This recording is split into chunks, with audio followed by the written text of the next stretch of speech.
Go ahead. Thank you so much, Olga. And now I think it is the time for the first presentation by Dr. Virginia Sanchini that won the KA5. We are anticipating the last speech because of some commitment of Dr. Sanchini. The title of the best practice is From Molecular Targets to Personalized Care, toward a comprehensive educational training to clinical research in oncology. Please, Thank Virginia. you very much. Just me check whether it works. Yes. Okay, so thank you very much. First of all, I would really like to thank the organizers of this ceremony for having invited me today, but also all the experts and reviewers who have considered our proposal as deserving of the title of best practice. So thank you very much. So my presentation will be divided into two main parts. In the first part, I will just provide you with a little bit of theoretical background of the best practices. So basically, I will focus on the major methodological shifts of clinical experimentation in the field of precision oncology and its evolution, the most important changes occurred in the last years, but also the ethical challenges related to clinical experimentation in the field of precision oncology. While in the second part of my presentation, I will focus on the presentation of the best practices, focusing specifically on the third one, so the advanced specialization course in methodology and ethics of clinical experimentation in oncology, since this is the one that we have already implemented, but I will also say a couple of words on the first two initiatives. So let's start with the background. So clinical experimentation in the field of precision oncology has undergone profound changes in the last years. And you can see here just a summary of the most important ones. So progression-free survival and disease-free survival are generally identified as endpoints of precision oncology studies. There is an increasing attention for subjective endpoints in addition to objective ones, probably also due to the integration of traditional frequentist approaches with Bayesian approaches. New study designs have been adopted, so not only basket trials, umbrella trials, but also adaptive trials, which are probably more fitting to the context of precision oncology. We observed a cooperation between evidence-based medicine, so coming from the gold standard of randomized controlled trials, and real-world evidence, big data, artificial intelligence, and machine learning. These all showed the need for multidisciplinarity, which was then operationalized in different manners, and here you can see just an example. So the implementation of multidisciplinary teams in the choice of cancer patient treatment trajectory. And the last point, which I think is very important and went in the direction that we just heard, several attempts have been done in the definition of comprehensive, holistic, personalized, and integrated approaches to the care of cancer patients, such as those who aimed at integrating psychological support services with clinical ethics support services, so to collect and implement preferences regarding quality of life, but also moral preferences of cancer patients. This all was accompanied by some challenges from an ethical standpoint. First of all, we observed some problems with respect to the so-called value of biomedical research, which is very important because, as you can see from the slide, scientific and social value of biomedical research has been identified as one amongst the most important ethical requirements in international declaration and guidelines. This is the example provided by CHOMP's guidelines in their last formulation, 2016, which identified value of scientific research as first preliminary requirement. Several conditions concur to the definition of research as endowed with specific and social value, and probably amongst them, external and internal validity are of paramount importance. However, what we see from scholarly contribution is that precision oncology clinical trials may risk to threaten them, at least in some respects. Just to make an example, so with respect to internal validity, studies on subpopulations characterized by specific biomarkers may be deficient in terms of statistical power, thus potentially producing low-quality evidence. On the other side, with respect to external validity, precisely because conducted on specific subpopulations of patients, experimental results may not be generalized to the broader oncological patients' populations. However, this can have also a very important impact in terms of promotion of principle of beneficence and principle of justice. Divided, if we consider the studies on biomarkers, we may say that these may have a positive impacts in terms of promotion of these two principles, in particular for the subcategory of rare cancer patients. You can see that rare cancer patients are usually divided into these very distinct categories, so patients affected by rare cancers, but also patients affected by rare variations on common cancers. These categories of patients may not be enrolled in traditional clinical trials, so studies on biomarkers represent the only therapeutic possibilities for them, just avoiding them being stigmatized or discriminated because of health reasons. Another very important point in the ethical landscape of precision oncology is the point regarding placebo, so use of placebo randomized controlled trials in oncology. We know that Helsinki Declaration in its last formulation, so 2013, states that where no proven intervention exists, the use of placebo or no intervention is acceptable under specific provisions which are aimed preventing to avoid abusing from placebo, that are the one listed in the slide. However, respecting these conditions or these provisions seems to appear very difficult in the context of precision oncology. We may say that it's true that in many situations no proven intervention exists, but this does not mean that other experimental treatments with low but no zero probability of efficacy exist. And so we may use whether the use of placebo in this scenario is ethically legitimate. Another very important point, which was also tackled yesterday afternoon, is the problem of patients' comprehension and patients' understanding of clinical experimentations. We know that the huge complexity of precision oncology clinical trials, where traditional designs overlap with less traditional techniques, genomic analysis, and several data collection sources, make it very complex for oncological patients to have a clear understanding of the clinical trials in which they are enrolled in their entirety. And problems in patient comprehension basically affect all the experimental domains. You can see a very important systematic review which was conducted in 2021 at the top of the slide, which shows this phenomenon. But this phenomenon is worse than in the field of oncology, and we conducted our self-study proving this point because of many factors, but amongst all, two appear very important. So the first point, the phenomenon of therapeutic misconception, so ascribing therapeutic effect to experimental procedures, which is very, very common to other vulnerable groups of patients as well. And secondly, potential uncertainties originating from the limited evidence available, especially in specific contexts. So, for example, in the context of rare cancers, which make it harder to determine a definitive prognosis and outline a treatment pathway, which in turn may affect cancer patients' comprehension. Last 2 points, which I think are well known to anyone, but I think it's very important. So one point is the relationship between big data research and exercise of autonomy by the side of patients. And we know that precision oncology hinges on sustained data collection and sharing, and this raises problems in terms of ethics and data governance.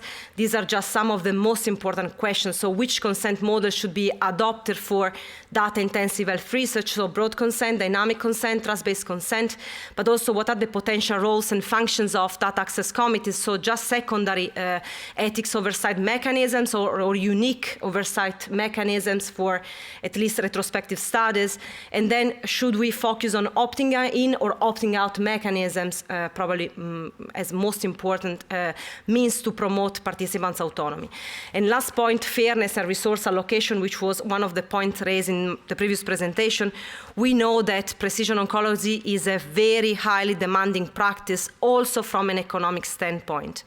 And the high cost of anti-cancer drugs and oncological therapies in general might have a lot of implications for the principle of justice, raising issues of fairness in access to such therapies, which in European universalistic countries should be guaranteed, as well as potential risks for discrimination which may occur in non-universalistic systems.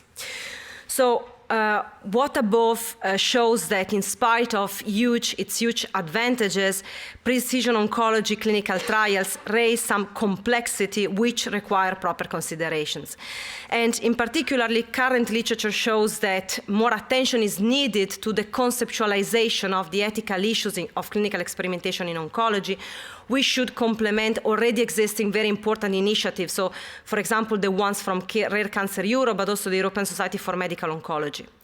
A second very important point is that greater inclusion of the patient perspectives is needed in at least twofold sense. So first of all, through the integration of patient preferences and needs within clinical trials in which they are actually enrolled, but also through the promotion of the participation of expert patients in research ethics committees and or regulatory tables.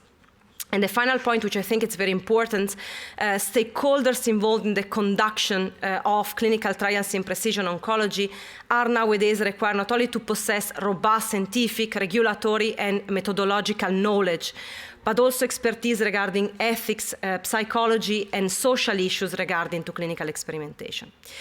The problem is that nowadays, this threefold demand for patients' inclusion and this multidisciplinary training remains largely unfilled. So first of all, advanced training initiatives for healthcare professionals aimed at comprehensively addressing these issues is still missing, or there are very rare specific initiatives. Second point, there are no pathways and facilities which are able to encourage the inclusion of the patient in the daily practice of clinical trials. And finally, although both the European legislation and the Italian legislation encourage the active participation of patients in the design and ethical evaluation of clinical trials, the figure of the expert patient is not widespread in Europe and mostly in our country. We have to say that a virtuous exception has been represented by EUPATI European project, which aims to disseminate knowledge on drug research and development and therapeutic innovations to all citizens. But the EUPATI project has a very broad aim, thus being, in our view, unable to capture issues which are problems, but also needs which are specific to the oncological patients, who constitute, however, one of the largest pools of subjects enrolled in clinical trials, and whose contribution can be essentially, especially in those centers which are specifically devoted to cancer research. This seems even more important if we consider that cancer disease appears to be characterized by a peculiar profile different from the one of other chronic non-communicable diseases. So, drawing from what above, this project aims to pursue in a synergistic manner three broad objectives. The first one was precisely to promote a real process of patients' inclusion in the daily practice of clinical trials. Initially, one of the research centers who participated with us in this project, so European Institute of Oncology, which is one of the centers of excellence in oncological research and treatment in Milan, in Italy, and worldwide, and then in other institutions participating to the project, so IRCCS Monzino, Istituto Nazionale dei Tumori, and we call this practice Research Afternoon. So just a little bit of words on this. These are afternoons specifically devoted to the presentation in lay terms of specific issues regarding clinical experimentation, so very basic issues, but which are very difficult sometimes to be understood by cancer patients. So what is a clinical experimentation? What are the differences and overlap between clinical research and clinical practice, the phases of clinical trials, the meaning of randomization, the ways in which randomization can be carried out, the definition of placebo, and so on and so forth, which specific slots for question and answers. This is directed to cancer patients directly involved as actual or potential participants in oncological clinical trials. And you can see the aim is really to improve their understanding and enforcing their decision-making capacity. The second aim was to train expert patients in the field of oncological research in order to enable them to act as patient advocates in mid-level regulatory tables, such as research ethics committees, but also to have a concrete impact on the national cancer research. And we are developing an advanced master for expert patient in oncological research. So this advanced master is divided by modules, some of which devoted to the methodology and regulation of clinical research in general, but some others are specific to the oncological context. And so it's directed to oncological patients who really desire to take an active part in the ethics and regulatory oversight of clinical experimentation in oncology, trying to provide an answer to this legislation that I already mentioned before. The last aim is to foster the development of a highly professionalizing skills in methodology, ethics, and regulation of clinical trials in oncology in those involved hand by hand, is first-hand work in the field of clinical trials in oncology. And so we developed an advanced specialization course specifically devoted to these topics. It's already in its third edition, so it's a project which has been already implemented. It's directed to healthcare professionals involved in various manners in clinical trials in precision oncology. And it's really conceived as a way to provide stakeholders with a comprehensive pictures of this practice. Here you can see just a slide summarizing how the advanced specialization course is structured. We have 4 modules, so Module 1 devoted to methodology, Module 2 to research ethics, Module 3 to regulation, and Module 4 to technological innovations in the field of precision oncology. And this course was structured combining the current literature, but also some interviews that we did, so some studies that we did in specific setting. So basically cancer centers collecting the viewpoints of practitioners and asking them what were their priorities in terms of training needs. So with this slide, I'm just going to the conclusions. This is aimed at being a multidisciplinary project involving several stakeholders and institutions. The project aim was really to propose a standardized integrated learning process targeted to the different figures working in the field of precision oncology research. But our idea was to make a format easy, replicable, and implementable in other cancer academic and non-academic research centers. We had 2 final purposes, and I hope that we'll be able to reach them. So first of all, improve by our side, so for the small part that we can do, the clinical experimentation enterprise, first and foremost in the field of precision oncology, but I think that there are some elements that may be applied to non-oncological domains as well, and to arrive at a comprehensive picture of the cancer patient, able to capture not only the biomedical and genomic specificities, which are obviously the most important parts, but also relevant defining social, psychological, and ethical aspects. I would really also like to acknowledge my team, in particular Anna Chiara Fasoli and Giorgia Beretta, but also some co-PI of these projects, and in particular the head of the department in which I work, Professor Gianluca Vago, but also the head of the Department of Oncology and Hemato-Oncology, Giovanni Paolo Casali. Thank you very much for your attention. Thank you.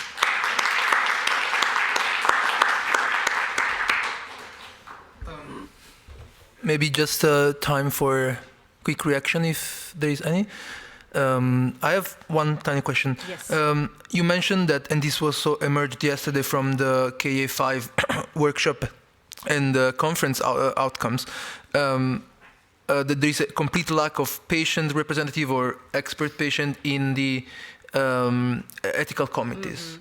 Have you witnessed any change in this field, or do you agree with this kind of statement? So in Italy, it's very difficult because there is so the regulation basically has to have expert patients in their research ethics committees, and there are some virtuous examples in which we have expert patients. So for example, San Raffaele Hospital has a very important expert patient who is the head of the Opati project, and I know her very well, and I think that she's one of the key leaders of patient advocates. But in other realities, there are no patient experts in these tables, and also in research ethics committees. So I think that the problem is to basically increase the number of research ethics committees who have these expert patients. But the problem by our side was also to train expert patients in the field of precision oncology, which was missing from the international landscape. Thank you. And one other comment is, this is just a comment. I think it would be very great to discuss with these aspects within the European Partnership for Personalized Medicine, because there is a big task there dedicated to the patient engagement, and this could be really something to start with. Okay. Thank you very much. I think it's time to, if you stay 1 second, we gave you, go ahead. I just would like to present you what is written in this acknowledgement, Best Practice Award, key thematic area number 5. And today, March 23 in Brussels, the award is going to Dr. Virginia Sanchini for the relevant contribution into the implementation of personalized medicine at regional level with the topic From Molecular Targets to Personalized Care, towards a comprehensive educational training to clinical research in oncology. Extremely important, and I congratulate you from my entire heart. Thank you, thank you, thank you.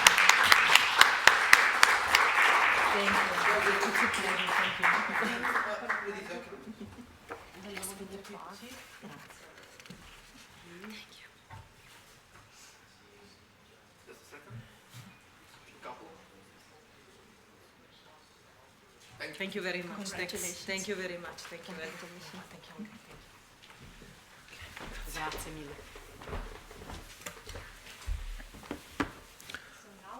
KA1, we have EOS, Emergency Medical Team Operating System, presented by Jan Geibel. Or sorry, always for my pronunciation.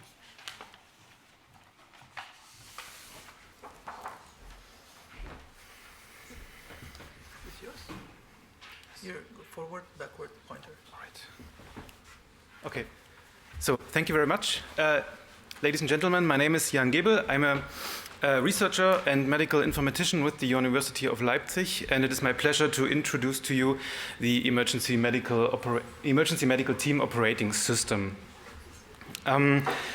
Just a quick background, we are talking about so-called emergency medical teams. They are specialized units deployed and certified by the WHO to provide assistance and medical help in disaster sites where the clinical and general infrastructure is destroyed. So they will deploy it all over the world. They are set in European countries and other non-European countries, of course.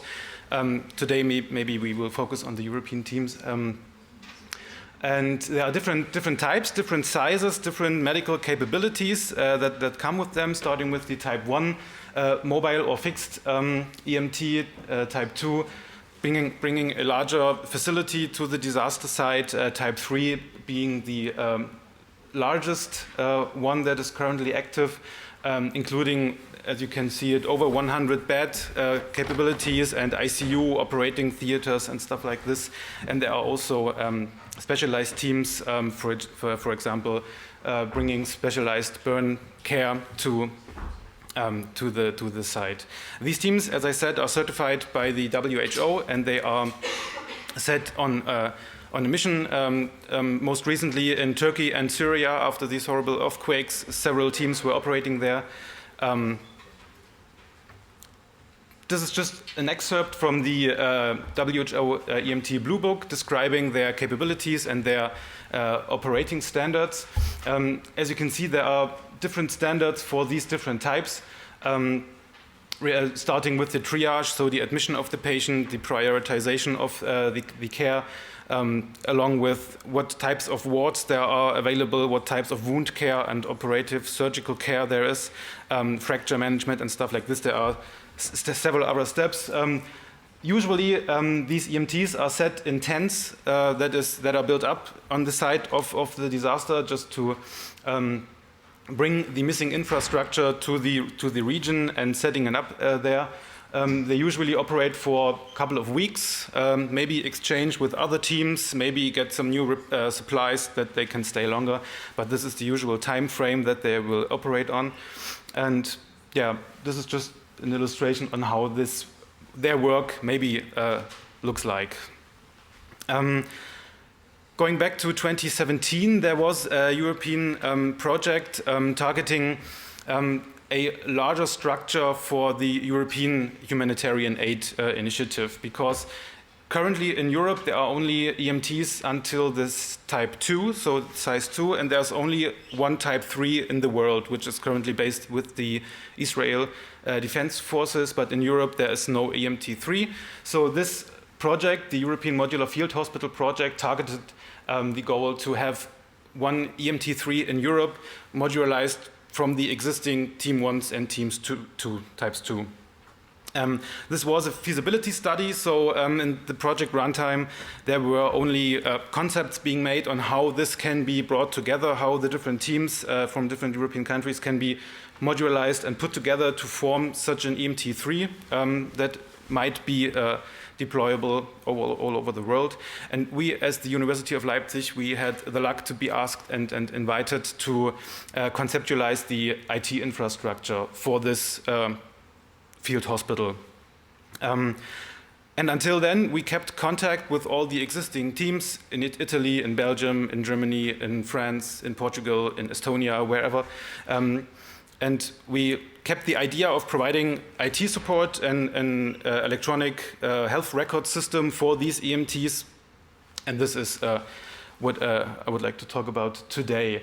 The prerequisites for electronic health records in general, and especially for this EMT setting, are of course quite complicated. Basically, there is no really documentation standards for the EMTs. They have their clinical requirements and their operating standards given and certified by the WHO, but the clinical documentation and all these organizational aspects are not really standardized. And of course, I guess everyone can agree that an electronic health record is not the general solution to any clinical problems. Digital clinical processes always come along with other problems that might not have been there before. And of course, an electronic health record is always just a tool and must be considered as a tool that can be used by clinicians and medical professionals. And this was our approach as well. Most important of all, an electronic health record, of course, should not hinder the clinicians in their work. It should support them. It should be easily to use, intuitively to use, but it shouldn't hinder their work, elongate their work in just documenting electronically, for example. And since there are different types of EMTs, of course, an electronic health record system should be customizable, configurable to the specifics of one team. And also most important, all the users or the clinicians, of course, they need and they want forensic and legal safety in their work. And this also includes, of course, the documentation aspects. Just as an example, any clinical item that was once documented must not be deleted somehow. So this should be ensured by the system. It should always be known who and when documented one clinical item, maybe changed it, but it always needs to be logged and transparent to any person. And of course, this also needs to be included in an electronic health record system. Generally speaking, if we are looking into hospital information systems, just in normal clinics, I must say, there are different tasks just in everyday work. For example, the admission, discharge, transfer activities, all the master data that come along with the patient case needs to be stored, needs to be created, needs to be available for the clinicians. Any physician as well as nursing treatment planning, of course, needs to be included in the information system for documentation, for recommendation, for just transferring and providing all the information to the different attending people. An order entry system just to order any special performance from some specialized facility, department, for example, radiological imaging, laboratory analysis, is also a standard feature of an information system in a hospital. The just general documentation of diagnostic and therapeutic procedures, of course, and also the organizational aspects for material logistics and just management in terms of the users and human resources and processes, workflows within the hospital. And all of these, of course, also happen in an EMT setting, just in the field, so to speak, and this must be included in an electronic health record system for an EMT as well. So we went ahead and started implementing a system. This is just an illustration of the basic patient file. We approached and structured electronic health record because as informaticians we also want structured and reusable data, not just free text that isn't really useful for anybody, especially also the clinicians. So we try to include a structured data model and also organized the electronic health record with the principle of filing cards, because this is the usual way that the EMTs were using the documentation until now, paper-based. So this just illustrates on how different filing cards with also or everyone containing one specific clinical entity, one specific clinical story, so to speak, can be put into the electronic health record of one patient that has been treated inside the EMT. And if more information come in, more cards get added. So every patient file contains these specific cards, and only these, the other cards are just removed. So there's a quick interaction, a quick overview on what types of data is available for one specific patient, for example. And of course, more data can be added as needed.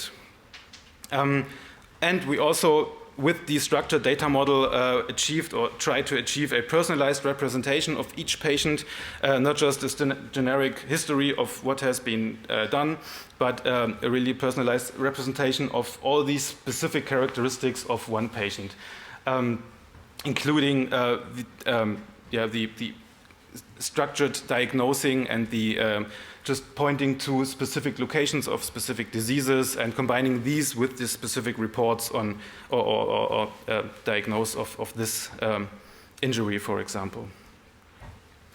There are some special features that are not really included in general or generic hospital information systems. Most prominent maybe would be the triage systems, especially in EMT. When they are set on a mission, they come into an area where there's no infrastructure, there's a lot of help needed, but of course they have only limited resources in terms of personnel and material, of course.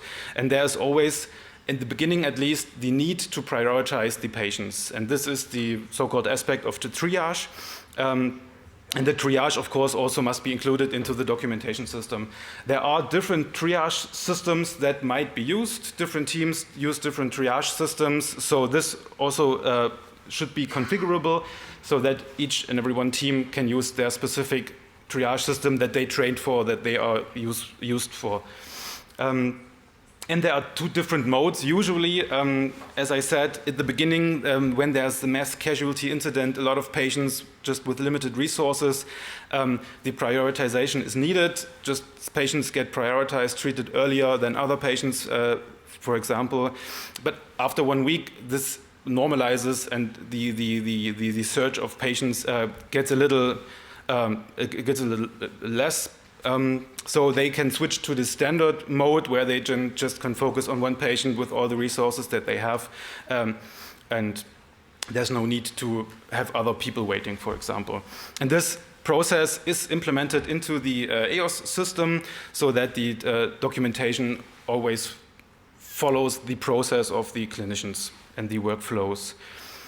Another important feature for maybe the organizational view and the command structures of an EMT is the key performance indicators. So if we have an electronic health record, of course, these data can be processed and can be provided, can be visualized to the stakeholders. And they can, of course, then derive different workflows and aspects and maybe change their ways to go depending on the current state of the field hospital. For example, just the flow and the amount of patients that are coming in every day. Is there more people coming because there was another disaster happening For example, after an earthquake, some buildings collapsed and there's even more patients than in the beginning. And this, of course, needs to be visualized and needs to be processed by the commanding structures. And others, just the occupancy of the different departments inside the clinic, of course, also should be easily accessible and derivable from their current state.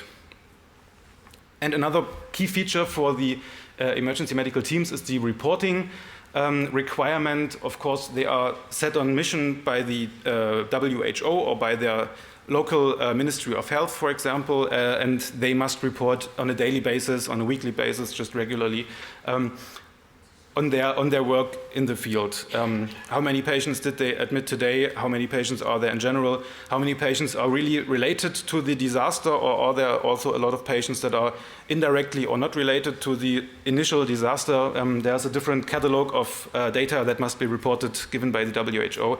And of course, also this can be done automatically when the data is available and electronically. So this reporting functionality is also can be easily provided to the users. But the other key aspect, I would say, is not just to focus and to have patient-specific information, but also to adapt to the user's needs, of course, because they are working in a very strict, stressful field. They have trained their processes and they have their workflows. So the electronic health record system must not change their workflows, but adapt to them so they can easily integrate it into their daily work. So we also built the system to be configurable for the specific team's needs or the specific user's needs, of course. So, for example, the different department that one EMT is operating on can be configured because depending on the mission, one EMT might have a different setup than in the last mission because there is just other clinical requirements. So they need to configure their departments, their patient setup in general. And of course, every user can configure his electronic health record usage as well. For example, with the order of the different medical cards, for example, or just the setup of the files, how they can access the patient data. Medical consumables, of course, they bring a lot of different materials packed in kits, and this also can be configured depending on what types of kits they bring along. So they can have their maintenance for their logistics and their consumables as well. And of course, the user management, the access to the system, just with personalized accounts is a standard feature as well. Should be, of course, integrated just to cover all the data security aspects that the clinical data, of course, also need to be securely stored within the EMT and are not available to anyone else, even in the field, of course. We had the luck to have one evaluation study with the EMTs. They usually have one large field exercise once every 2 or 3 years where all the European teams are meeting. And we had the luck before the corona pandemic to join them and have an initial evaluation of such an electronic health record system. This is just an excerpt, an example of the questionnaire and the tasks that we asked them to do. So just some basic functionality using the operating system, the EOS system, in their daily work within the EMT, and they performed these tasks, and afterwards we had a questionnaire and interviews with all the different users from the different teams of how they assessed the electronic health record inside their work. And the results are quite promising, I think. The users felt very motivated and they saw the advantage in using an electronic system in the field, just using on a laptop or a tablet, whatever hardware they were using. They felt quite supportive in their workflows by the electronic system. They found the usage quite effective and also necessary and comfortable. We see some differences if we separate the user groups. Of course, a medical staff, medical professional would always maybe be a little critical of an electronic system because there, of course, are the prominent users that will use them all day, every day. So the results are a little worse than compared to the technical staff. They also have some technical professionals with them, working with the laboratory machines, working with the radiology, X-ray machines, for example, and just the general setup of the tents. So the technical staff is also always on the mission. They use the system as well. They maybe are a little more used to using electronic systems in general. That's why the results are a little better. The current state, we are still working on the system. It is work in progress. We are currently providing a so to speak, beta version to all the users.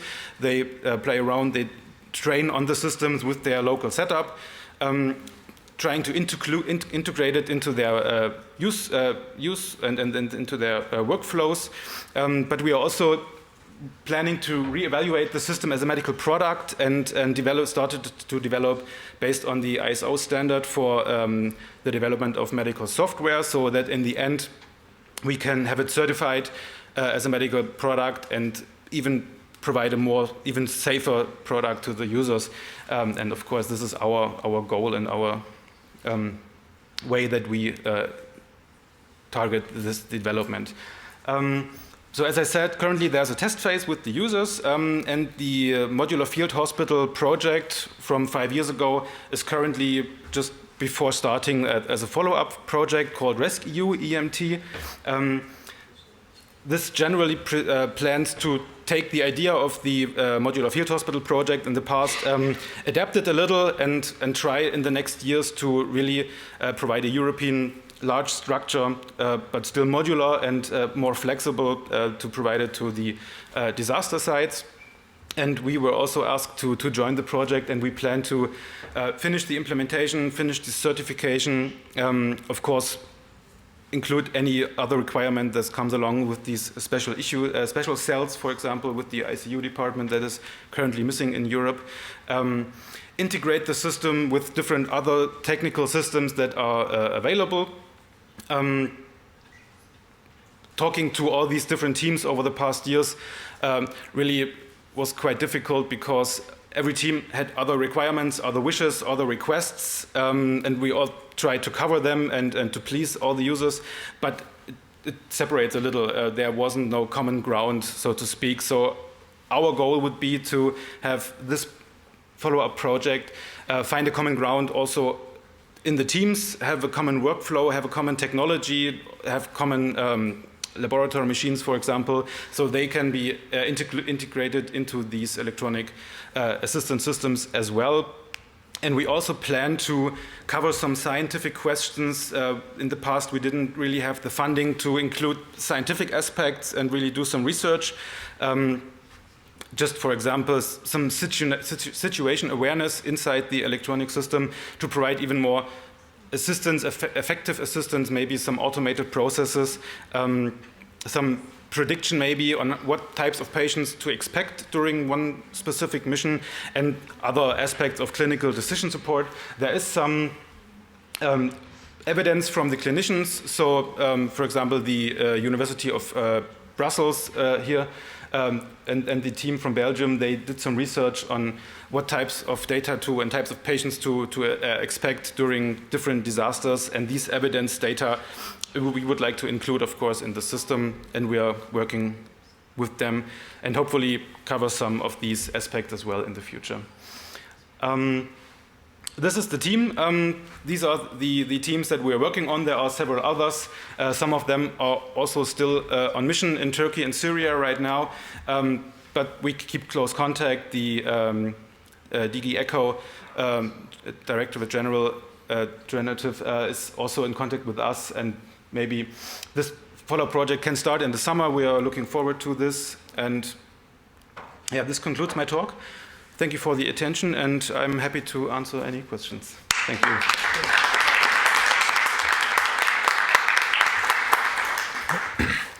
Well, more than a question, it's just a comment, because I had the pleasure to come and visit your facilities within the KA 3 Institute visit, and I mean, it's just amazing the things you're doing and how you're using data, electronic health records to smooth line this kind of stuff.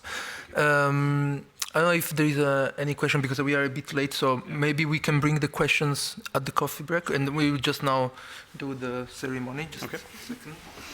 Very happy to provide this Best Practice Award in the key thematic area number 1, Big Data, Electronic Records and Health Governance. The award goes to Jan Gebel, Universität Leipzig, and the topic is the title of the paper is Emergency Medical Team Operating System.